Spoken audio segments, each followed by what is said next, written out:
नमस्कार, एनडीटीवी राजस्थान में आप सभी का स्वागत। मैं आपके साथ अर्चना कौशल। आप देख रहे हैं ग्राउंड रिपोर्ट। शुरुआत करेंगे कोटपुतली से, जहां हादसा सिर्फ एक मजदूर की मौत नहीं बल्कि प्रशासन और खनन माफिया की मिली भगत का खुला सबूत है। 465 दिनों से ग्रामीण चेतावनी दे रहे हैं, लेकिन सुरक्षा मानकों की अनदेखी ने आखिरकार एक जान ले ही ली। अब जनता ये साफ कह रही है कि ठोस कार्रवाई चाहिए, वरना आंदोलन आगे की तरफ फैलेगा।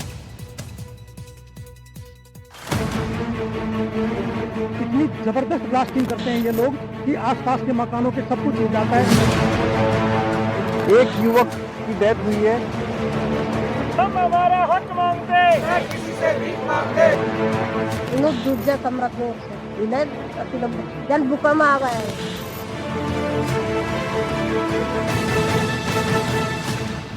कोटपुतली के कायमपुरा बास क्षेत्र में हुआ हादसा सिर्फ एक मजदूर की मौत नहीं है, ये प्रशासन और खनन माफिया की मिली भगत का खुला सबूत है। ब्लास्टिंग के दौरान हवा में उड़ा पत्थर 200 मीटर दूर जाकर मजदूर के सिर पर गिरा और उसकी मौके पर ही जान चली गई। मैं अभी जहां खड़ा हूं, ये ब्लास्टिंग का वही पॉइंट है जहां पे पीछे ब्लास्ट होता है। आप देख सकते हैं कि ब्लास्टिंग का जो हिस्सा है वो कितनी दूर है। और मैं दिखाना चाहूंगा, जो पत्थर उछल कर आया वो यहाँ पर जो ये दरार है इसके बीच में आकर गिरा है। यहाँ पे एलएनटी मशीन खड़ी है। यहाँ पर पीछे आपको दिखाना चाहूंगा कि जो यहाँ पर जो उनका स्टाफ है वो रहता है। यहाँ पर उनके अस्थायी कैंप लगाए गए हैं। यहाँ पे ब्लास्टिंग होती है। कितनी दूर जाकर जो पत्थर है वो गिरा है, मैं आपको दिखाऊंगा। ये जो रास्ता है, ये भी ग्रामीणों का कहना है कि जो खनन वाले हैं उन्होंने इलीगल तौर पे बनाए हैं। हालांकि इसकी पुष्टि हम नहीं कर रहे हैं, लेकिन ग्रामीणों का आरोप है कि जो ये दरार है इसको भी जो इलीगल रास्ते के तौर पर इस्तेमाल किया है। और मैं दिखाना चाहूंगा कि ये उनकी क्रेन खड़ी है, यहाँ तक पत्थर आए हैं। आप देख सकते हैं कि कितनी दूर तक जो पत्थर है और कितने बड़े पत्थर हैं।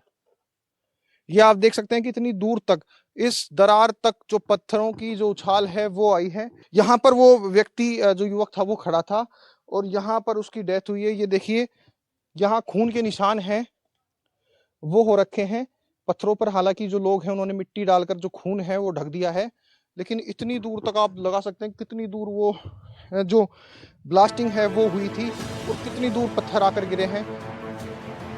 तेज धमाके और पत्थरों की बारिश से पूरा इलाका दहशत में आ गया। लेकिन सवाल ये कि क्या ये हादसा टल नहीं सकता था? क्या सुरक्षा मानकों का पालन किया गया था? जवाब है नहीं। यहाँ पे ब्लास्टिंग हुई थी और लड़के तो पीछे थे, वो एक रह गया था यहाँ पे।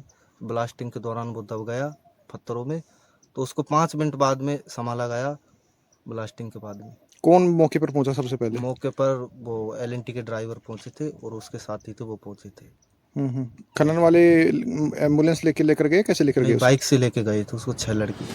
तीसरी बार नहीं, चौथी बार नहीं, 465 दिनों से ग्रामीण लगातार धरना दे रहे हम हमारा हक मांगते हैं, किसी से भीख मांगते। हम हमारा हक मांगते हैं, किसी से भीख मांगते। वो बार बार चेतावनी दे रहे थे कि अवैध खनन और नियमों की अनदेखी किसी बड़े हादसे को जन्म देगी, लेकिन प्रशासन ने आंखें मूंदी रखी। खनिज विभाग चुप रहा। पुलिस ने शिकायतों को ठंडे बस्ते में डाल दिया और नतीजा रहा एक मजदूर की मौत। यहाँ जो ब्लास्टिंग हो रही है ये सबसे सर्वप्रथम तो ये अवैध खनन है। इसकी कोई लीगल वो नहीं है। 100 मीटर के आसपास ही यहाँ पे आवास बने हुए हैं और यहाँ पे घर हैं। इसके अलावा जो ब्लास्टिंग होती है वो धरने से मात्र 100 मीटर की दूरी पे है। यहाँ हम सैकड़ों लोग धरने पे बैठे हैं। पिछले 465 दिनों से लगातार धरना चल रहा है। प्रशासन को बहुत बार हम वो विज्ञापन दे चुके हैं, बहुत अवगत करा चुके हैं एमएलए साहब को, राजनीतिक उसको, उन लोगों को, लेकिन कोई सुनवाई नहीं हो रही। और कल यहाँ पर एक लड़के की पत्थर लगने से मौत भी हो गई। इतनी जबरदस्त ब्लास्टिंग करते हैं ये लोग कि आसपास के मकानों के सब कुछ हिल जाता है। यहाँ की महिलाएं भी ऐसे चिमक जाती हैं बैठे बैठे घरों के अंदर। बहुत बुरा हाल हो रहा है सर। मृतक छोटेलाल पासवान बिहार का रहने वाला था। महज 1 महीने पहले ही रोजी रोटी की तलाश में यहाँ आया था, लेकिन उसे मिला क्या? एक खनन कंपनी की लापरवाही और प्रशासन की बेरुखी का शिकार बनकर मौत। ये सिर्फ एक परिवार का दुख नहीं है, ये पूरे सिस्टम की नाकामी है। बहुत दुखी हम तो एन बंद करा देना चाहिए। बहुत परेशान है, इतने मोटे पत्थर आते हैं यहाँ पे।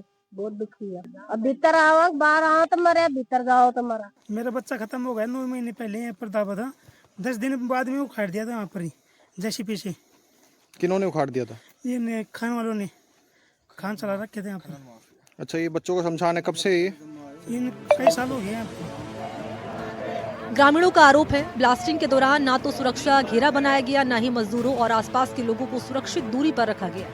सेफ्टी जोन के नियमों को ताक पर रखकर कंपनी ने मनमानी की और प्रशासन ने आंखें बंद कर ली। खान बंद होनी चाहिए, पहले भी बंद हो गई थी हाई कोर्ट से, लेकिन स्टे ने कह सुन के तोड़वा लिया। उसमें ये रिपोर्ट भी है कि इनकी जो पुरानी दरारें आई हुई है मकानों को, टंकी को ठीक कराया कर रही, सुचारू रूप से अगर सही हो तो चलाई जाए, नहीं चलाई जाए। और ये फिर भी अपनी मनमानी से चला रहे हैं, दादागिरी करते हैं। एक दिन तो 20-30 गुंडे लेके आए थे, हाथी पिस्तौल ले गाड़ी भर के आई थी। अब गांव वाले औरतों को जैसे अजीतपुरा में मारपीट करी, तो हमारी औरतों के साथ भी मारपीट कर सकते हैं, इसलिए हमने मना कर दिया। धरना हमारा चालू है। SDM साहब ब्रजेश चौधरी आया था, लेकिन उसने यही कहा अगर ये जगह खाली करो, हमारी जमीन है, इसको गवर्नमेंट ने लीज पर दी है। धरने पर बैठे लोगों ने साफ चेतावनी दी है, अब और नहीं। ग्रामीणों का गुस्सा फूट पड़ा है।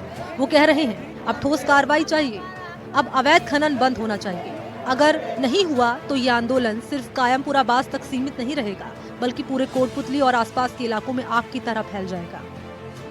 ग्रामीणों का कहना है ये मौत सामान्य दुर्घटना नहीं, बल्कि प्रशासनिक लापरवाही और खनन कंपनी की मनमानी का नतीजा है।